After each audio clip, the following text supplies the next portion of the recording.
बाबी साबी, अपने अपूर्ण होने का विवेक। जीवन में पहली बार जब मैंने बाबी साबी दर्शन के बारे में जाना तो मेरी उत्सुकता और बढ़ गई इस दर्शन की गहराइयों में जाने की। मेरी ये खोज मुझे पुस्तकालय में ले गई जहाँ गौतम बुद्ध के द्वारा दिया गया यह दर्शन जापानी संस्कृति ने संजोए रखा। बाबी साबी को अगर परिभाषित किया जाए तो इसका मतलब यह होता है कि संपूर्णता नामक कोई चीज इस दुनिया में अस्तित्व नहीं रखती है। यह संसार अपूर्णताओं से भरा हुआ है। गौतम बुद्ध ने अपने उपदेशों में कहा है कि यह अस्तित्व एक भव संसार है। इसका मतलब होता है बिकमिंग वर्ल्ड, जो हर क्षण बन रहा है और हर क्षण मिट रहा है। प्रकृति के इस नियम को जब हम समझ लेते हैं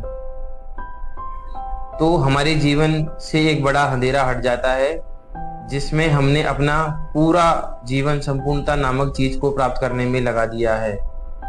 एक क्षण हमें रुककर यह सोचना चाहिए कि जब कुछ भी पूर्ण हो ही नहीं सकता तो हम किस दौड़ में लगे हुए हैं। जब हम अपने जीवन को एक दृष्टांत के रूप में देखते हैं तो हमें पता चलता है कि सारा जीवन केवल एक निरर्थक दौड़ में निकल गया।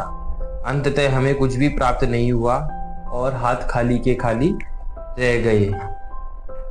जब बाबी साबी दर्शन को हम और गहराइयों से देखते हैं तो हम पाते हैं कि जीवन के अंदर हम अच्छे से अच्छा और बेहतर से बेहतर और दुनिया में सर्वश्रेष्ठ बनने की चाह में हमने अपना सारा जीवन निकाल दिया है और जीवन की इस अनमोलता को, इस मौलिकता को हमने खो दिया है।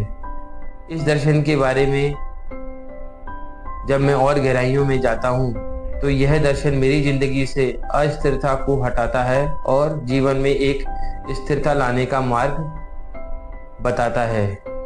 बाबी साबी दर्शन के द्वारा मुझे जो अंतिम शिक्षा प्राप्त हुई वह यह थी कि सत्य तो यही है कि तुम जो हो पर्याप्त हो, वह पूर्णतया हो।